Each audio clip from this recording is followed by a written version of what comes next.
अस्सलाम वालेकुम दोस्तों, मेरा नाम जाफिर मदनी है और कोरल ड्रा की एक और क्लास के साथ आपकी खिदमत में हाजिर हूँ। आज की क्लास में हम इन्वेलप टूल के बारे में थोड़ा सा जानेंगे।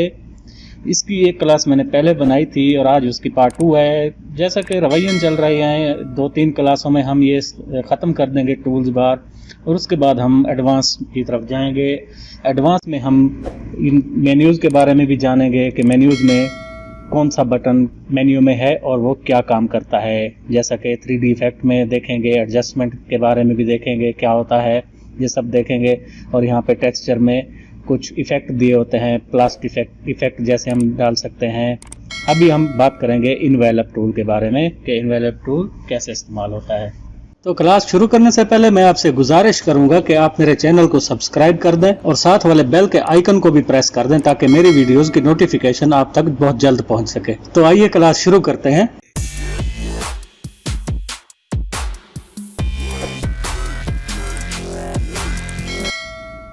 तो सबसे पहले मैं एक रेक्टेंगल बना लेता हूं। मैं यहां से रेक्टेंगल ऐसे बना लेते हैं, हम इसका कोई साइज मैयर नहीं करते। और इसमें मैं कलर फिल कर देता हूँ ये वाला, और आउटलाइन इसकी मैं ख़त्म कर देता हूँ। ये देखिए यहाँ पे मैंने एक रेक्टेंगल बना दिया है। अब इन्वेलप टूल कहाँ पे है? यहाँ पे ड्रॉप शेडो वाले ड्रॉप डाउन में आपको यहाँ चौथे नंबर पे मिलेगा इन्वेलप टूल। इन्वेलप पे मैं जैसे क्लिक करूँगा तो ऊपर देखिए आप इसकी प्रॉपर्टीज़ भी तब्दील हो गई है और कुछ ये प्री बिल्ड प्रीसेट्स दी हुई होती हैं। यहाँ पे सर्कुलर है, इस पर क्लिक करेंगे तो ये देखिए ये सर्कुलर की तरह बदल गया है।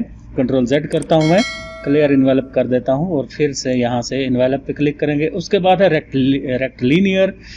रेक्टलिनियर में भी आप देख सकते हैं इसके ये प्रीव्यू दिखा रहा है। यहाँ पे ये देखिए आपके सामने ये यहाँ पे दिखा रहा है। रेक्टलिनियर कुछ इस तरह से आएगा। ये रेक्टलिनियर स्लैंट है, ये इस तरह से बन जाएगा। कंट्रोल Z करता हूँ मैं, कंट्रोल Z कर दिया मैंने। और इसके बाद है पिंच पे आप देखिए ये ऐसे लग रहा है जैसे इसको किसी ने ऊपर नीचे से पिंच कर दिया है, मुक्का मार दिया है और ये इकट्ठा हो गया है। मैं यहाँ पे डबल क्लिक करता हूँ तो ये इसकी अप्लाई हो जाती है इसकी शेप। कंट्रोल Z करता हूँ तो ये वापस अपनी असली हालत में आता है। इसके बाद है पुश डाउन है, ये देखिए ऊपर से नीचे की तरफ पुश हुआ पड़ा है। मैं डबल क्लिक करके इसको अप्लाई करूँगा, कंट्रोल Z प्रेस करूँगा। इसके बाद है पुश अप, ये देखिए ये ऊपर की तरफ पुश हो रहा है। तो ये तो कुछ इसकी प्रीसेट्स बनी हुई होती हैं, इसको आप अप्लाई कर सकते हैं। यहाँ पे ये रेक्टेंगुलर की तरफ इसको सिलेक्ट करने के ये 2 बटन दिए हुए हैं, फ्री हैंड और रेक्टेंगुलर की तरफ से। और आगे ये बटन जैसे हमने शेप टूल में हमने डिस्कस किया था, ये वही बटन है, ज़्यादातर इस्तेमाल होने वाले ये बटन है। आप यहाँ पे आइए, स्ट्रेट लाइन मोड है यहाँ पे। स्ट्रेट लाइन मोड पे जैसे मैं क्लिक करूँगा और अब अगर मैं यहाँ से इसको पकड़ के ऊपर की तरफ खींचूंगा तो आप देखिए ये स्ट्रेट लाइन की तरह ऊपर की तरफ जा रहा है।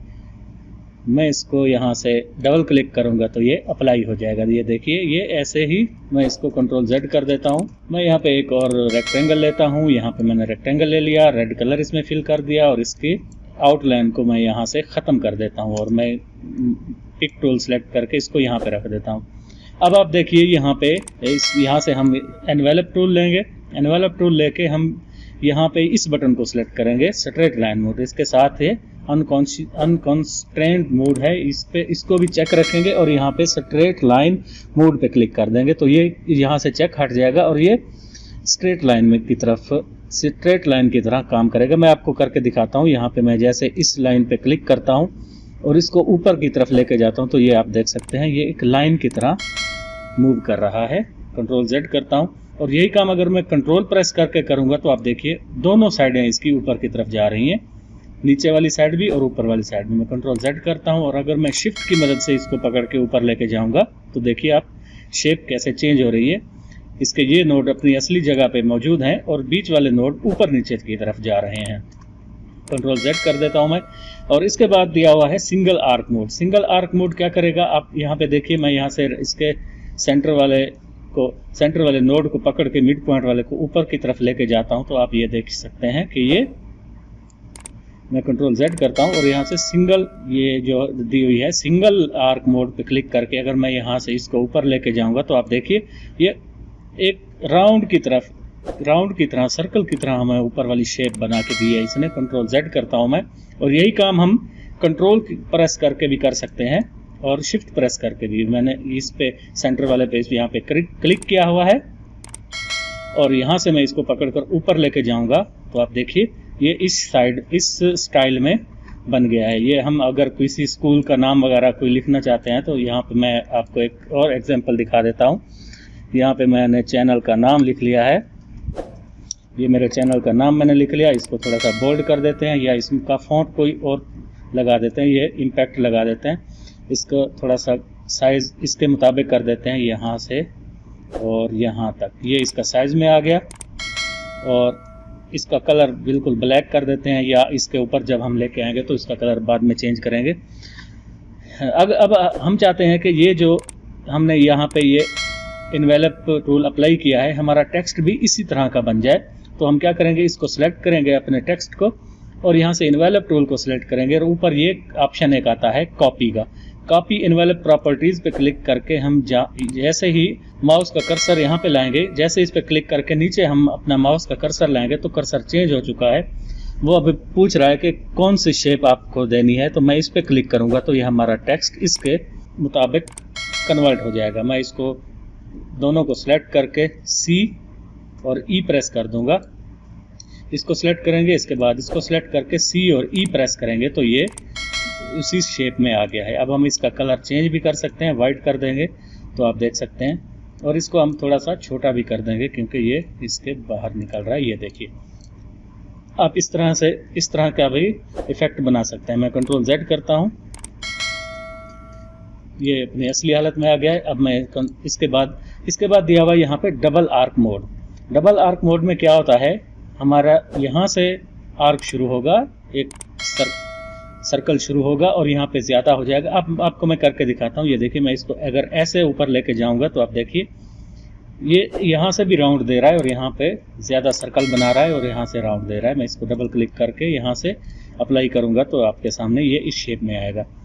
मैं इसको कंट्रोल Z करता हूँ और अब अगर हम कंट्रोल प्रेस करके ये इस काम को करेंगे तो आप देखिए ये नीचे वाली लाइन बन रही है। कंट्रोल मैंने कीबोर्ड से प्रेस किया हुआ है, कंट्रोल Z करता हूँ और इसको सिलेक्ट करके अगर हम कंट्रोल प्रेस करके इसको करेंगे तो ये देखिए दोनों साइडें आ रही हैं। पहले मैंने ऊपर से ये वाला सिलेक्ट था, अनकॉन्स्ट्रेंड वाला मोड सिलेक्ट था, इसको सिलेक्ट नहीं करना, मैंने इसको सिलेक्ट करके कंट्रोल Z प्रेस करता हूँ मैं। और अगर मैं इसको या ऊपर वाले को ऐसे ऊपर लेके जाऊँगा तो ये दोनों एक इस तरह से फ्लैग की तरह मूव होंगे। और इसको मैं वापस अगर नीचे की तरफ करेंगे, ये देखिए मैं नीचे की तरफ इसको कर रहा हूँ तो आप देख सकते हैं ये इस स्टाइल में आ रहा है। कंट्रोल Z करता हूँ मैं और अगर मैं शिफ्ट की मदद से इसको करूँगा तो आप देखिए ये इस तरह से बना रहा है।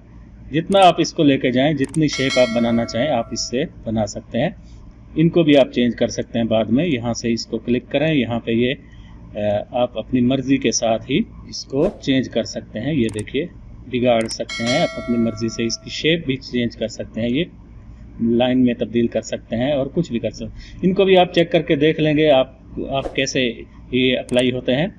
और इसके बाद ये कीप लाइंस है, अगर आप लाइंस रखना चाहते हैं तो ये देखिए ये हमारा प्रीव्यू ऊपर दिखा रहा है तो ये कीप लाइंस नीचे आ रहा है, इसको बंद कर देते हैं। उसके बाद है ऐड न्यू इन्वेलप और इसके बाद दिया हुआ है क्रिएट इन्वेलप फ्रॉम।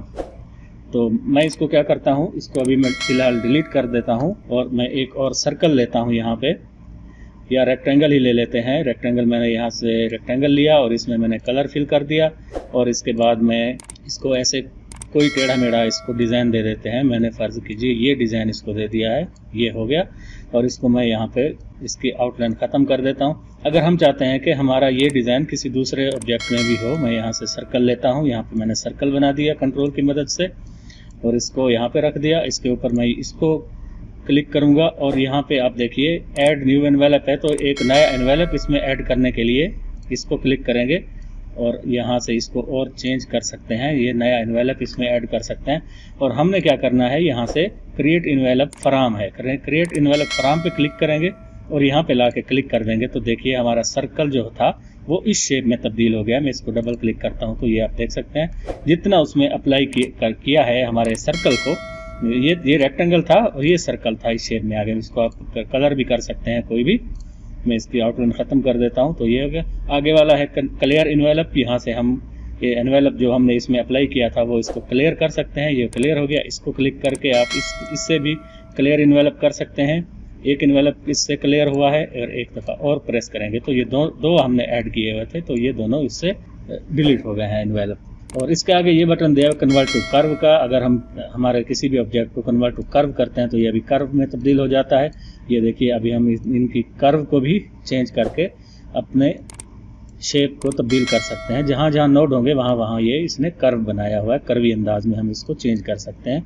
ये देखिए एक हैंडल आ रहे हैं, इसके साथ साथ मुख्तलिफ किस्म के हैंडल्स आ रहे हैं। आप इससे मुख्तलिफ शेप आप इससे बना सकते हैं। आप इसके साथ खेलिए, आप इसको चेक कीजिए कि कौन सी लाइन और कौन सा यहाँ से कौन सा बटन कौन से इफेक्ट लाता है, तो आप इससे इंजॉय कीजिए।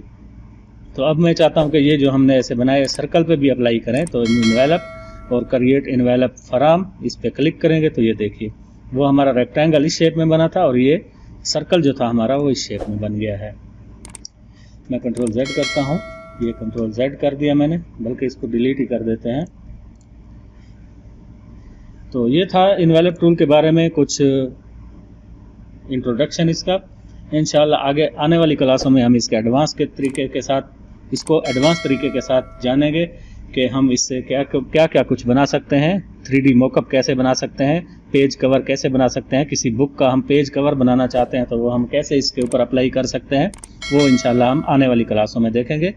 तो दोस्तों उम्मीद करता हूँ आज की क्लास आपको पसंद आई होगी। अगर पसंद आई है तो मेरे चैनल को सब्सक्राइब करें, लाइक करें और अपने दोस्तों के साथ भी शेयर करें। शुक्रिया।